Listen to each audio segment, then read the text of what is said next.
Welcome back, ladies and gentlemen, to the Diary of Terraria Day 2, where I am hooked. I'm fully invested.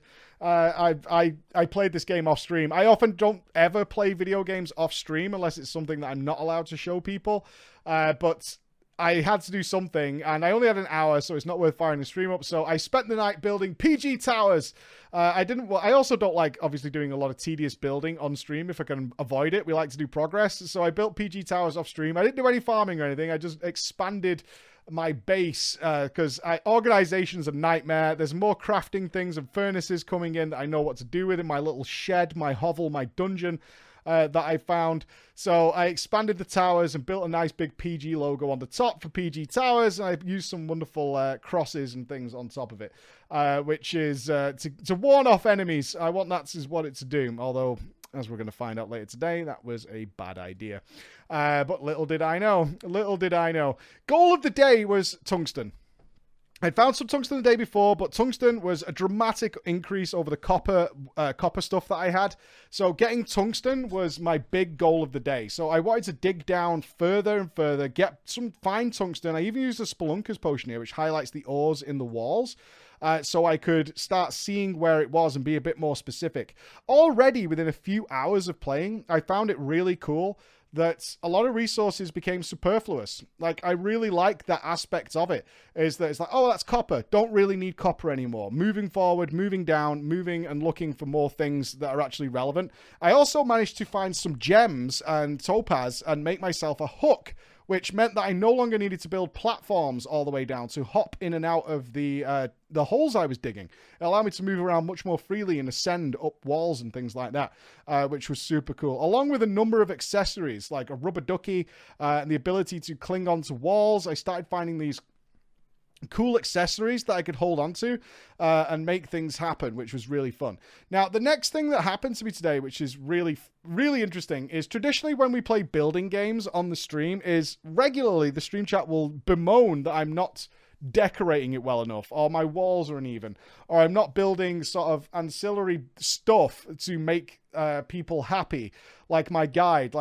So they started teasing me about, like, oh, you haven't even got a chair, like, you're absolutely leaving them there. But as I put it out, this guide is living rent-free in my goddamn house, and he can provide his own goddamn things to go with it, because I don't want anything to do with it. But while I was playing and I was looking around and clicking random buttons, I saw one that was a picture of a house. And when I clicked on a room, it said, this room is unsuitable. And so from there, I was like, what is this? Why is this room unsuitable? And then it suggested, like, you need a table. And I was like, oh, do we have to put, like, actual tables and chairs and stuff into the house for the NPC? So I did that. Begrudgingly, I built a table and chair in there, and then it said, this room is now suitable, and lo and behold, an NPC moved in.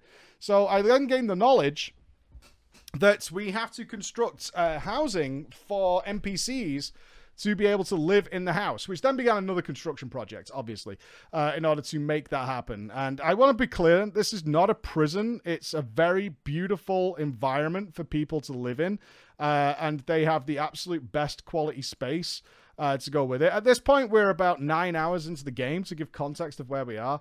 And also, around this time, I got a message saying the moon had turned to blood.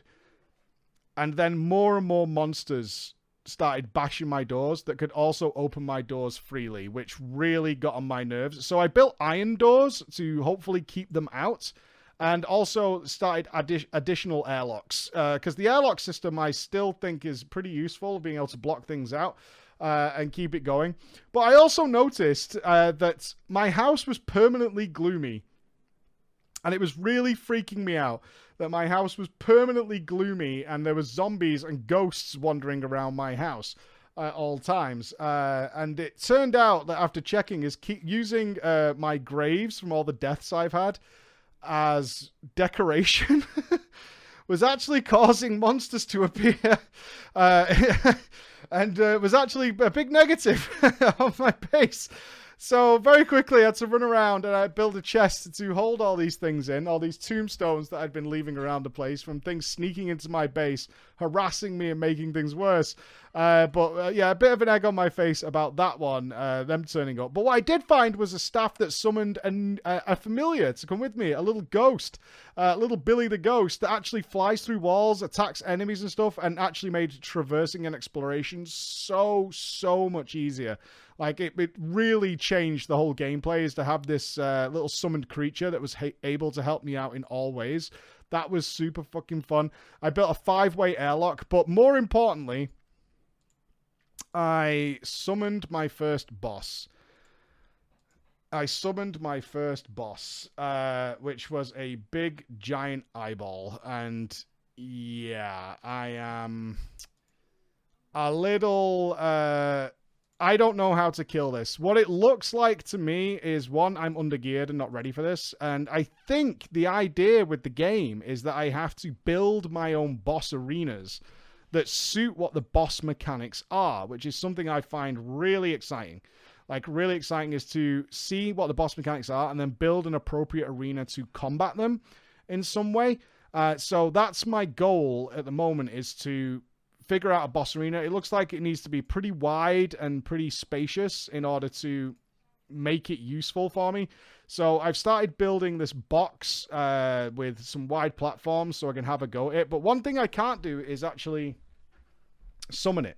Like, I have to... I need to summon it in some way, and I don't know how I do that yet, because I need something called a demon altar, and I can't find that. So my next game plan was to start seeing the edges, get the exploration up and running, and see where we can go. So I dug down to hell. That was my next play, is to go and see hell, see how dangerous it was. It burned me alive. It got crispy, but I needed to see the bottom of the map. And all I found down there was buildings and, like, chests I couldn't open. So obviously I'm not supposed to be here by now. But it's curious that I can go there. I still haven't been very far left or right in any way, shape, or form. But what my goal is for the next day is to explore more biomes, see what else is out there, because I've seen the desert, but it was really hard, but my gear's a bit better now. I've got like a full tungsten set, and see what the edges of the map look like. So that will be the next update when I come back for day 3, but we'll see where we go from here.